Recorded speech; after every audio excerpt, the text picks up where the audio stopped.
Welcome to perspective English teaching. আজকের class সপ্তম শ্রেণীর লেসন 8।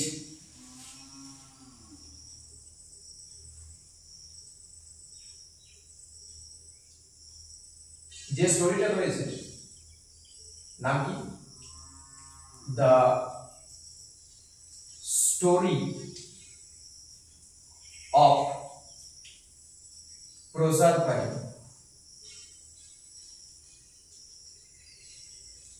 অর্থাৎ প্রজারপাইনের গল্প। কি বলা আছে দেখি? The story of Proserpine and Pluto. তো দুটো চরিত্র রয়েছে, এক প্রজারপাইন, দু নম্বর চরিত্র কি? প্লুটো। কি বলছে? The story of Proserpine and Pluto is a mythological story. What is the meaning of mythological? একটু খাতায় নোট ডাউন করে নিন।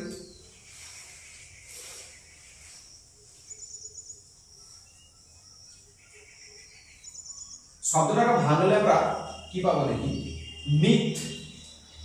প্রথম কথা মিথ আসছে, অর্থাৎ মিথোলজিক্যাল কথার অর্থ হলো পৌরাণিক, পুরাণ জাতীয়, তাকে বলি আমরা পৌরাণিক।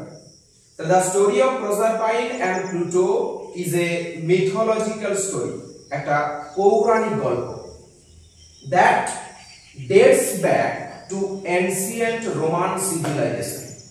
Ancient কথার অর্থ কি? Ancient অর্থাৎ প্রাচীন, রোমান civilization, civilization অর্থ সভ্যতা।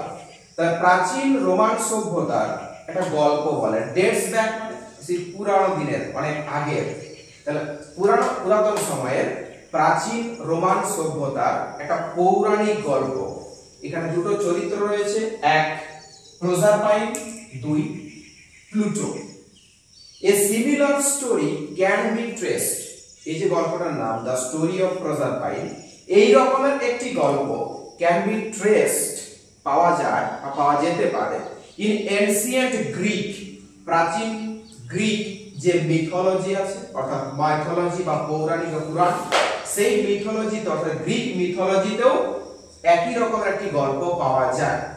তাহলে a similar story can be traced in ancient Greek mythology also, handed down from generation to generation. Handed down from generation to generation. Generation কথার অর্থ কি? GENERATION, জেনারেশন অর্থাৎ প্রজন্ম বা যুগ বলতে পারি, যুগের পর যুগ বা প্রজন্মের পর প্রজন্ম। তাহলে handed down from generation to generation, যুগের পর যুগ ধরে। Myth is an imaginary narrative. এই মিথ হলো বা পুরাণ, মিথ কথার অর্থ এখানে বললাম পুরাণ। এই myth is an imaginary, imaginary means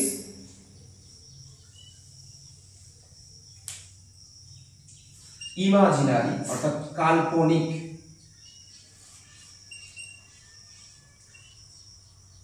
যেসব কিছু কল্পনাতে প্রবণ বা প্রধান তাদেরকে আমরা কাল্পনিক বলি। অনেক কাল্পনিক গল্প শুনেছি আমরা। The myth is an imaginary narrative. Narrative মানে কি? Narrative অর্থাৎ বর্ণনা। আমরা অন্যভাবে এটাকে গল্পও বলতে পারি। বর্ণনা বা গল্প, narrative that tries to explain, যেটা এক্সপ্লেন করার চেষ্টা করে। এক্সপ্লেন মানে এক্সপ্লেন অর্থাৎ বর্ণনা, যেটা বর্ণনা করার চেষ্টা করে নেচার, নেচার অর্থাৎ প্রকৃতি, এন্ড ইটস মিস্ট্রিজ, এবং এর যে রহস্য কিছু, মিস্ট্রি অর্থাৎ রহস্য।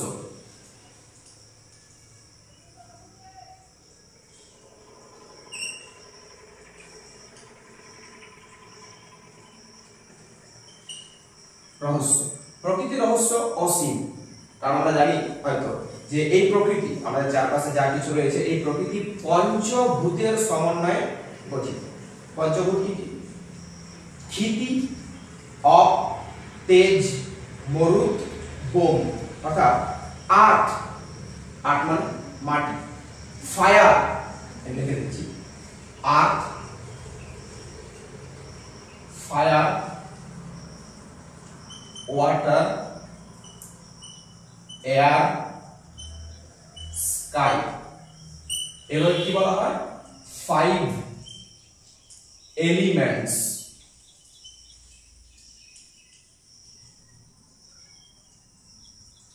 পঞ্চভূত, বাংলায় বলবো পঞ্চভূত।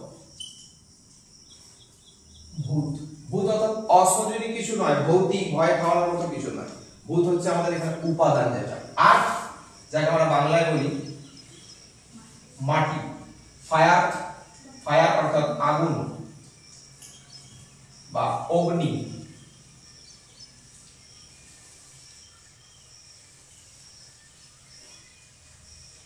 ওয়াটার জল, এয়ার বায়ু বা বাতাস, স্কাই অর্থাৎ আকাশ। আর এই সমস্ত শক্তির উৎস কি? সান, সূর্য। তাহলে কি বলতে দেখি, handed down from generation to generation, প্রজন্মের পর প্রজন্ম ধরে, myth is an imaginary narrative, এই মিথ হলো একটা কাল্পনিক বর্ণনা, দ্যাট ট্রাইজ টু এক্সপ্লেন, যেটা বর্ণনা করার চেষ্টা করে, নেচার, প্রকৃতি অ্যান্ড ইটস মিস্ট্রিজ, এর মধ্যে থাকা কিছু রহস্য। লেটস শেয়ার, কিছু আদান প্রদান করে। বইয়ের মধ্যে দেখি এর দাগে একটু কিছু লেখা আছে। Can you name a mythological story that you have read or hear? কোন পৌরাণিক গল্পের কথা কি তোমরা বলতে পারবে, যেগুলো পড়েছো বা শুনেছো? কোনো কিছু জানা আছে পৌরাণিক কিছু? আমাদের পুরাণ অনুযায়ী আমরা রামায়ণ মহাভারত পড়েছি, জানি আমাদের দুটো মহাকাব্য রামায়ণ এন্ড মহাভারত। বিয়ে দেখে রয়েছে কি, suppose you have access to a children's library, ধরো তোমাদেরকে অনুমতি দেওয়া হচ্ছে যেটা শিশুদের লাইব্রেরিতে ঢোকার জন্য।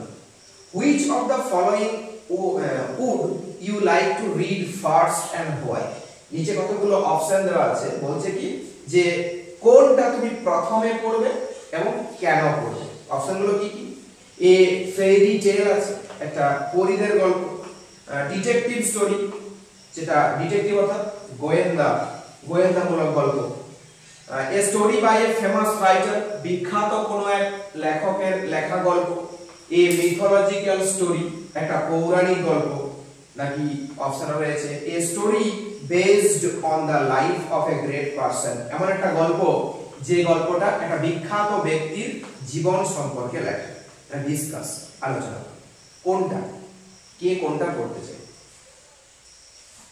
সুজয় প্রথম তো।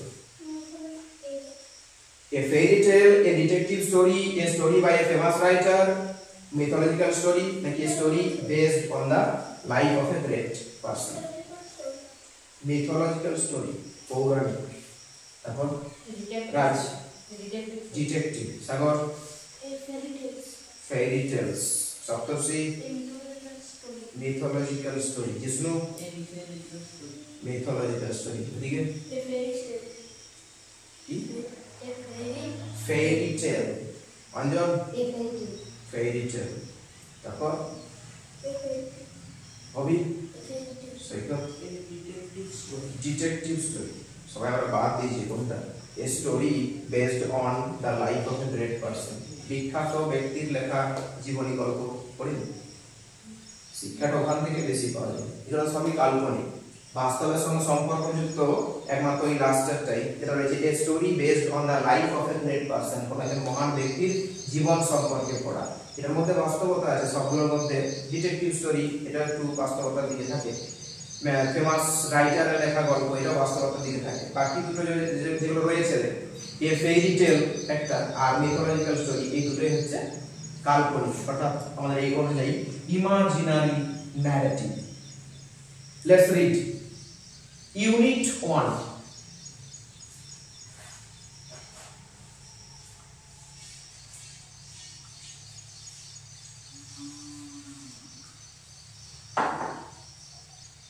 গল্পটা ইউনিট অনুযায়ী ভাগ করা আছে। আমাদের প্রথম ইউনিট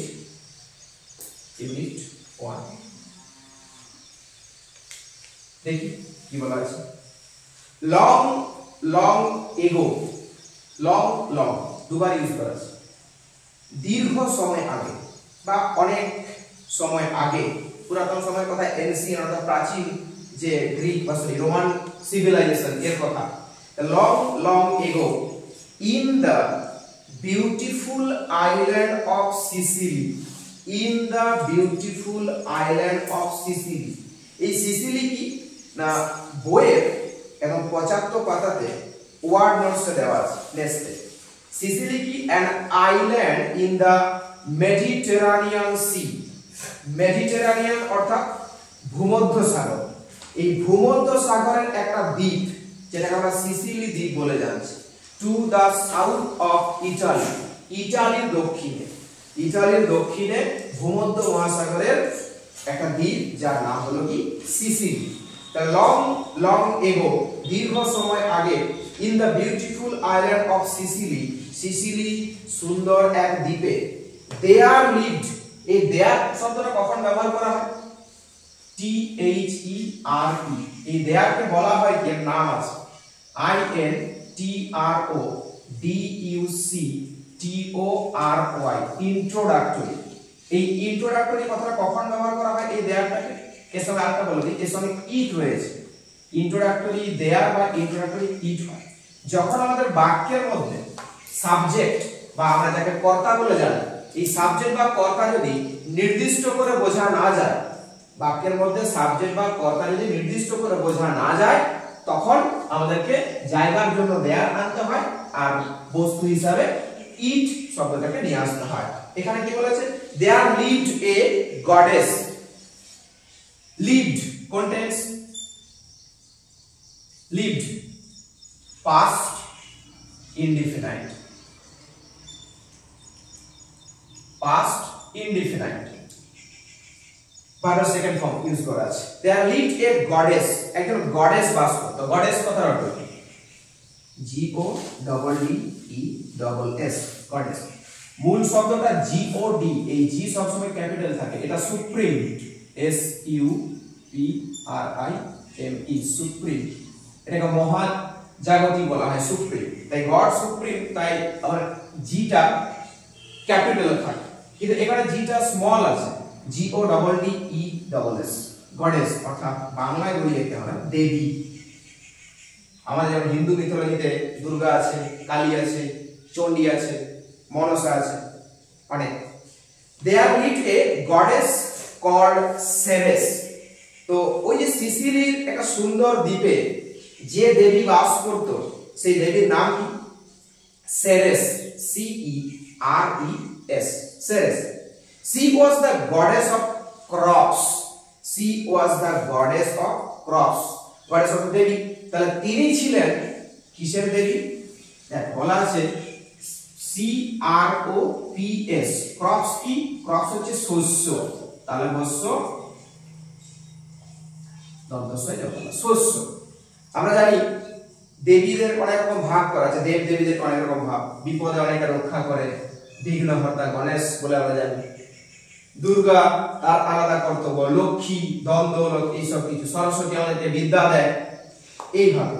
ঠিক একই রকম ভাবে রোমান সিভিলাইজেশনে যে দেবী যার নাম জানলাম আমরা সেরেস, এই সেরেস ছিলেন কিসের দেবী? ক্রপস।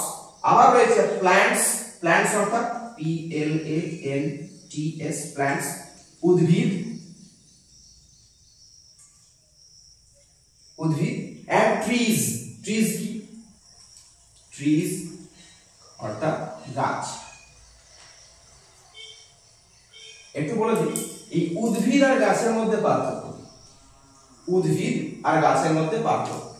উদ্ভিদ এটা ছোট চারা গাছ, ঠিক আমরা চারা গাছ বলে জানি।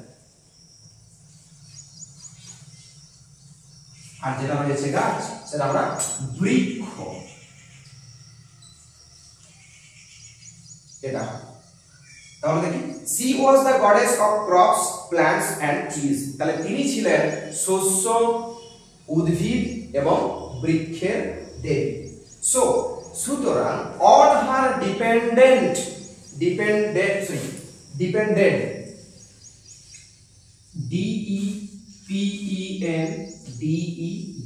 dependent নির্ভরতা, তার নির্ভরতায় the health and happiness, health অর্থাৎ স্বাস্থ্য, happiness অর্থাৎ সুখ, সমৃদ্ধি, আনন্দ of all the people সমস্ত মানুষের of this wide world, এই যে বিশ্ব, এই বিশ্বের সমস্ত মানুষের স্বাস্থ্য এবং তাদের সুখ, সমৃদ্ধি, আনন্দ এটা নির্ভর করত কার উপর? দেবী সেরেসের উপর, যেহেতু তিনি ছিলেন শস্য, উদ্ভিদ এবং গাছের দেবী, প্রকৃতি। Ceres had a fair daughter, সেরেসের একটা সুন্দরী কন্যা ছিল, মেয়ে, নাম কি? প্রজারপাইন, PROSERPIN, আমাদের গল্পের যে শিরোনামে লেখা আছে প্রজারপাইন, প্রজারপাইন ছিল তার নাম। হুম, যাকে সি লাভ, সি অর্থাৎ মাদার সেরেস ভালোবাসত, লাভ মোর দ্যান হার লাইফ, নিজের জীবনের চেয়েও বেশি। Proserpine was the brightest and loveliest of all girls, এই প্রজারপাইন ছিল ব্রাইটেস্ট, আমরা ডিগ্রি করেছি আগে ক্লাসে, ডিগ্রি করেছি bright, brighter, brightest, superlative degree, উজ্জ্বলতম, উজ্জ্বলতম, এন্ড লাভলিয়েস্ট, সুন্দরতম, অফ অল গার্লস, সমস্ত মেয়েদের থেকে, সমস্ত মেয়েদের থেকে উজ্জ্বলতম এবং সুন্দরতম ছিল কে? সেরেসের মেয়ে প্রজারপাইন। হার চিক্স ওয়ার রোজি, চিক্স, চিক্স মানে কি? গাল, চিক্স ওয়ার রোজি, গোলাপের মতো, রোজ থেকে আসে রোজি, গোলাপের মতো তার গাল ছিল, এন্ড বিউটিফুল এবং সুন্দর, like the Apple blossoms in spring, বসন্তের যে আপেল যে কুড়ি হয়, ব্লসম অর্থাৎ কুড়ি, অ্যাপেলের কুড়ির মতোই ছিল সুন্দর।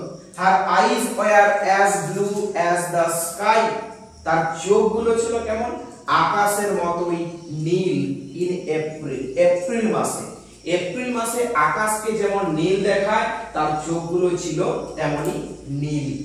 হার লং গোল্ডেন কার্লস, লং অর্থাৎ দীর্ঘ, গোল্ডেন অর্থাৎ সোনালী, কার্লস অর্থাৎ কোকড়ানো চুল, ওয়ার ছিল কেমন? As bright as the Sunlight, সূর্যের আলোর মতোই উজ্জ্বল। ইন স্প্রিং টাইম, বসন্তের সময়, বসন্তের সময় সূর্যের আলো যেমন উজ্জ্বল থাকে, তেমনি প্রজারপাইনের ওই মাথাতে যে কোকড়ানো চুলগুলো ছিল তেমনি উজ্জ্বল ছিল, গোল্ডেন, সোনালী এবং কার্লস, কোকড়ানো চুল। অল দ্য রেডিয়েন্ট লাভলিনেস, এই যে সমস্ত প্রাণবন্ত এবং উজ্জ্বল, রেডিয়েন্ট কথার অর্থ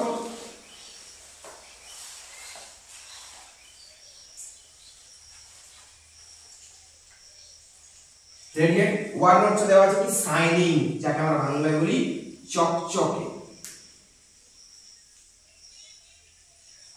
তাহলে অল দ্য রেডিয়েন্ট লাভলিনেস, এই যে চকচকে ঝকঝকে সৌন্দর্য, অফ স্প্রিং টাইম, বসন্তে, বসন্তের সমস্ত চকচকে ঝকঝকে সৌন্দর্য, seem to have taken the form of this fair maiden, এই সুন্দরী বালিকার মধ্যেই যেন সব রয়েছে, আকৃষ্ট করে রয়েছে এই সুন্দরী মেয়েটিকে।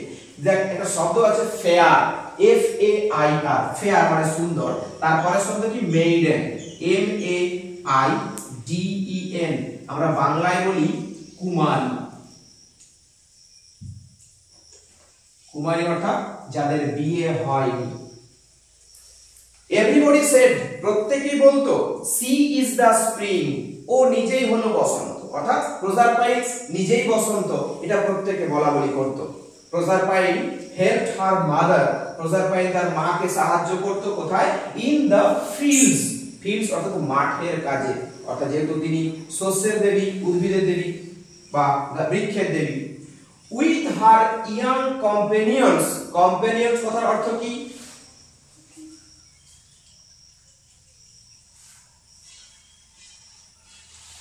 কম্পেনিয়ন্স, সঙ্গী। উইথ হার ইয়ং কম্পেনিয়ন্স, ছোট ছোট সঙ্গীদেরকে সঙ্গে নিয়ে সি ড্যান্সড, সে নৃত্য করত। কে? প্রজারপাইন নৃত্য করত। অ্যান্ড স্যাং, এবং গান গাইতো। হোয়াইল গ্যাদারিং ফ্লাওয়ার্স, যখন কি হতো ওই ফুলগুলো একসঙ্গে জড়ো হয়ে উঠত। ফার ডাউন দা আর্থ, আর এই পৃথিবীর খুব নিচে, দেয়ার লিভড ডার্ক প্লুটো, সেখানে বাস করতো কে? ডার্ক প্লুটো, অন্ধকারাচ্ছন্ন প্লুটো বাস করত। King of the land of the dead, এই মৃত্যু নগরীর রাজা। তাহলে মৃত্যু নগরীর রাজাকে? প্লুটো, সে বাস করত ওই পৃথিবী থেকে অনেকটা নিচে।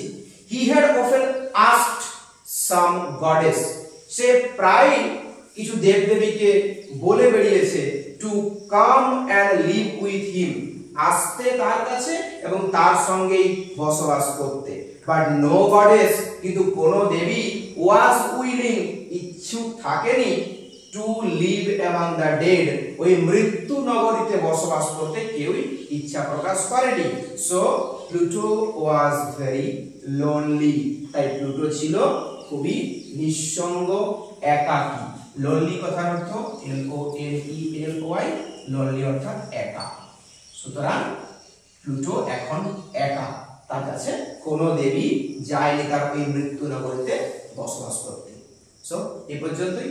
যদি কোনো প্রশ্ন থেকে থাকে কমেন্ট সেকশনে গিয়ে কমেন্ট করো, যথাযথ উত্তর আমি মেসেজের মাধ্যমে জানিয়ে দেব।